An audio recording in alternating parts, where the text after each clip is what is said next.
let's start with the last one. Let's talk about what happens when you press the play button in your IDE and it runs your program. So the Java source code that you type here inside the .java file, this is a text file. This is for humans to read. So the computer doesn't actually run this text file directly. What happens is IntelliJ, your IDE, runs a program called a compiler. And the compiler takes your source code, which is text, and translates it into machine code, which is usually binary, although when you look at it, it's often represented in hexadecimal, which is a base 16 number system. Your CPU has a built-in instruction set, which is a relatively short set of commands that the CPU understands how to run directly. So what a compiler does is it's translating sort of from one programming language into another. Java is a higher level language, which is more similar to how humans think than it is to the commands that a CPU can execute.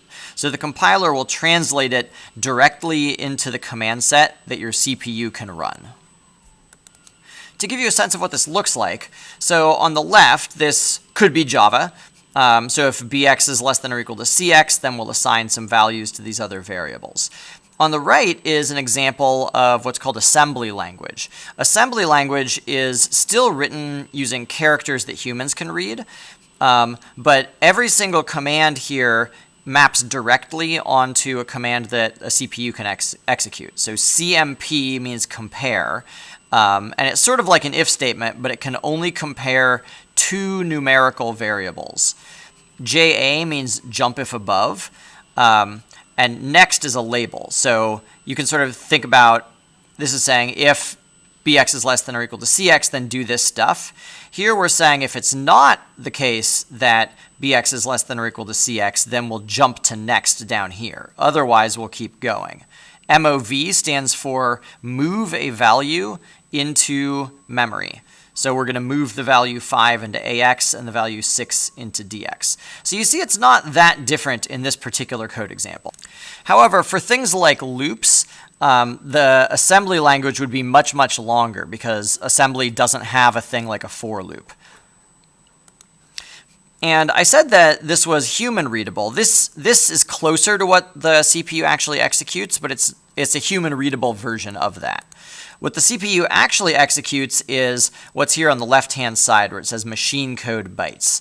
So this is a different example of what an assembly language program would look like. On the left, you have all of the actual statements in the language. So MOVL, ADDL, XOR-L, push-L. Each of these is a single command in the assembler language, and each of these commands has a unique binary representation, a unique numerical representation. And so over here in the machine bytecode, you're seeing what those numerical representations are. And all of these instructions form a stream, and that's what the CPU actually executes. So what I just described is accurate for languages that compile directly into machine code, such as the C programming language or the C++ programming language. Java is a little bit different. When you do this compilation process, you're compiling directly into a machine language for a specific kind of CPU, but different CPUs have different languages that they natively support. So if you want your program to be able to run on anyone's computer, you're going to have to create multiple compiled versions for all the different kinds of CPU that someone else might have. So Java was actually invented to get around this problem. And when you compile Java, you're not actually compiling your Java program directly into the machine code for a particular CPU architecture. Instead, you're programming it, you're compiling it into something called Java Bytecode, which is like a machine language for a completely virtual computer. It's a simulated computer. So when you download the Java runtime environment, which everybody who can run Java programs has on their computer, the Java runtime environment contains what's called the Java virtual machine, which is this simulation of a computer. And this simulated computer, its machine code is called Java bytecode.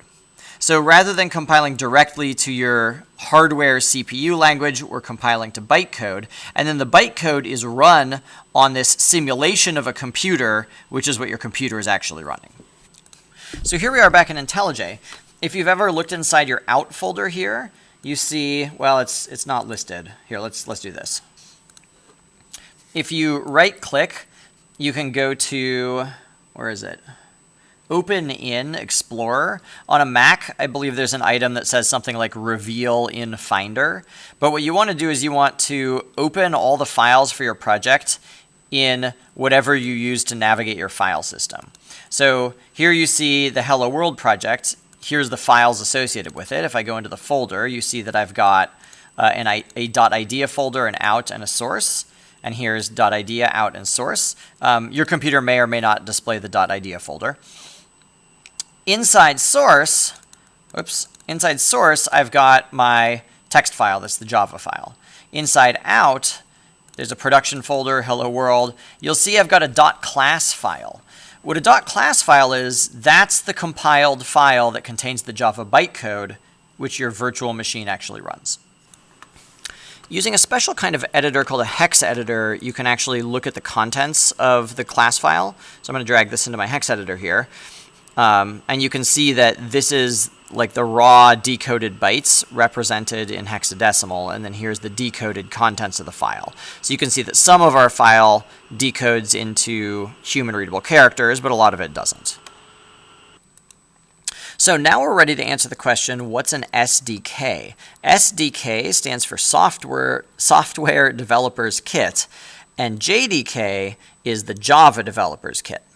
The Java Developers Kit contains a program called Java-C, which is the Java compiler, that does this translation from the Java text into the bytecode that the virtual machine runs.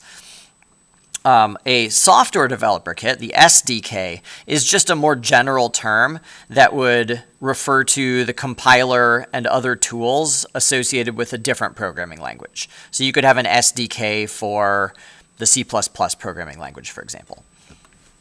So everything IntelliJ is doing really is just providing you with the graphical user interface that actually runs all of these underlying tools. So you don't need IntelliJ at all to compile and run Java programs.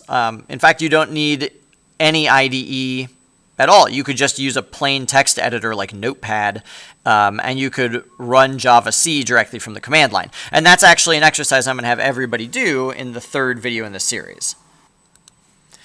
So self-check, take a minute, ask yourself, what's an SDK? How is it different than the JDK?